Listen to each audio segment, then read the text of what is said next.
Info sains. Jungkat-jungkit adalah pengungkit jenis pertama dengan titik tumpu terletak di tengah. Alat mainan ini dimaksudkan untuk keseimbangan, bukan untuk menghasilkan keuntungan mekanis. Jadi, bagi anak-anak yang berat tubuhnya sama, masing-masing harus duduk di ujungnya.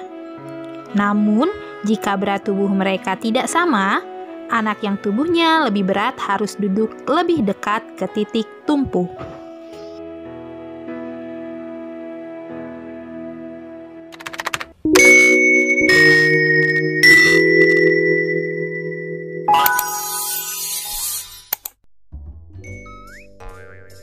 Manusia dikaruniai Tuhan dengan akal budi untuk dapat berpikir.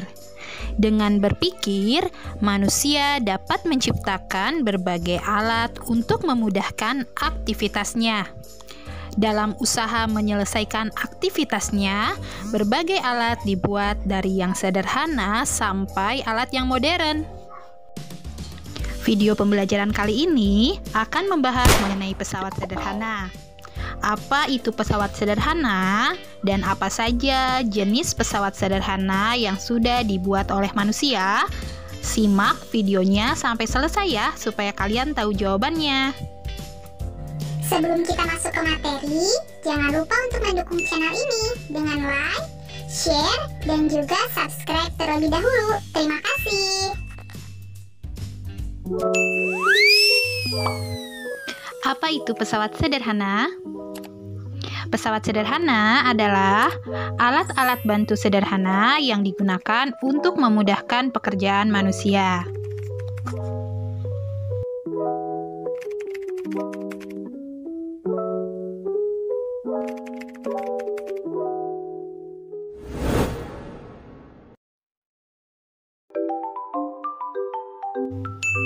Jenis pesawat sederhana yaitu tuas, bidang miring, katro, roda, dan poros.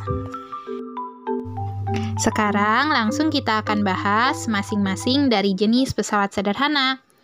Yang pertama, tuas atau pengungkit. Tuas adalah alat pengungkit dari batang kayu atau linggis. Sebuah tuas terdiri dari 3 bagian utama, yaitu titik tumpu, titik kuasa, dan juga titik beban. Apa itu titik tumpu? Titik tumpu adalah titik tempat batang tuas bertumpu. Sedangkan titik kuasa yaitu titik tempat mengumpulkan gaya.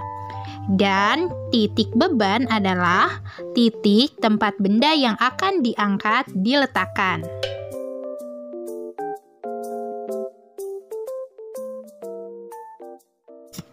Oke, sekarang tuas atau pengungkit ini berdasarkan letak titik beban, titik tumpu, dan titik kuasanya, tuas dibagi menjadi 3 jenis.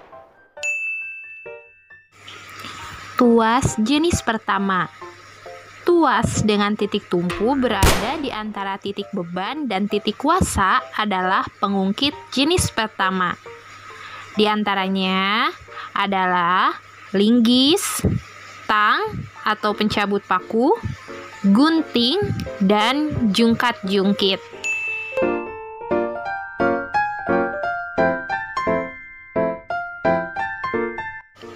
Tuas jenis kedua. Sebuah pengungkit yang titik bebannya terletak di antara titik tumpu dan titik kuasa disebut pengungkit jenis kedua. Termasuk pengungkit jenis ini adalah pisau pemotong kertas, gerobak beroda 1, dan pemecah kemiri.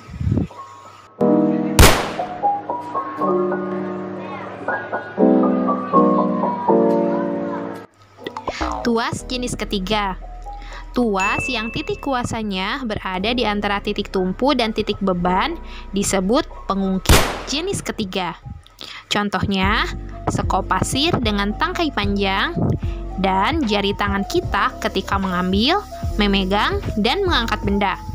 Lengan kita ini berfungsi sebagai tuas jenis ketiga.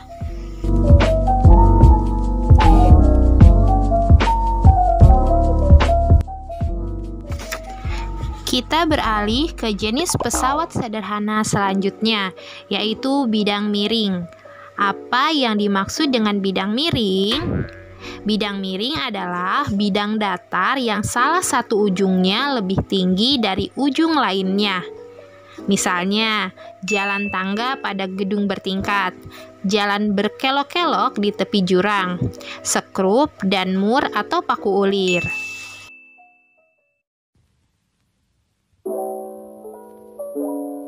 Sekarang kalian bisa melihat gambar berikut ini.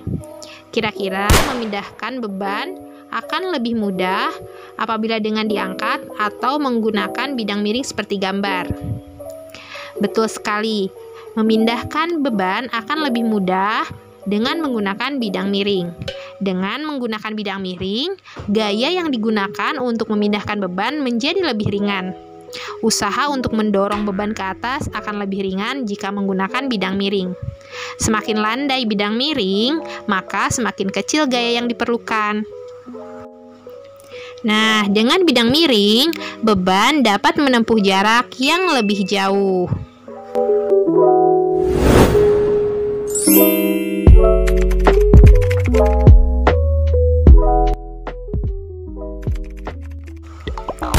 Untuk jenis pesawat sederhana selanjutnya yaitu katrol. Katrol adalah alat pengangkat berupa roda yang dapat berputar pada porosnya. Biasanya, katrol dilengkapi dengan tali atau roda. Apabila tali itu ditarik, maka beban akan terangkat dan roda berputar mengikuti arah tarikan. Arah tarikan atau kuasa dapat diubah menjadi gaya yang arahnya ke bawah. Terdapat dua jenis katrol yang bisa digunakan. Yang pertama yaitu katrol tetap dan katrol bebas.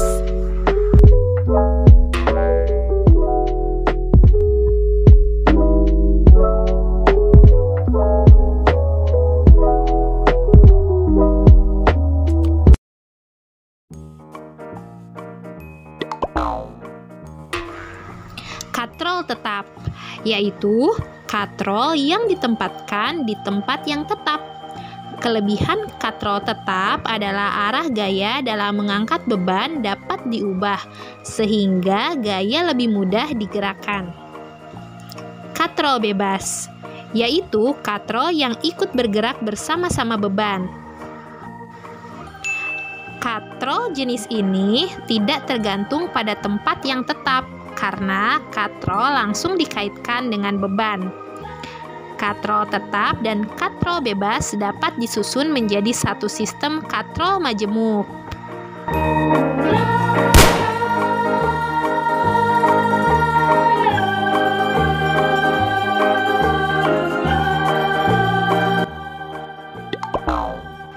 Demikian materi mengenai pesawat sederhana.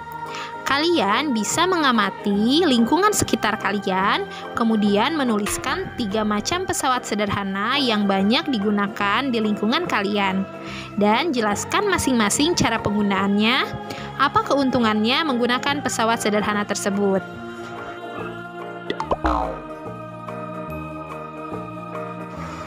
Oke anak Dacil, terima kasih sudah belajar bersama dengan Bu Guru Dacil di channel YouTube Bu Guru Dacil Bunda Rakila. Tetap semangat walaupun belajar dari rumah. Jangan lupa untuk selalu mendukung channel Bu Guru Dacil Bunda Rakila dengan memberikan like, kemudian share video ini dan subscribe channel ini. Mohon maaf apabila terdapat kekurangan dalam penyampaian video pembelajaran kali ini. Sampai bertemu di video pembelajaran selanjutnya ya. Wassalamualaikum warahmatullahi wabarakatuh. Dadah.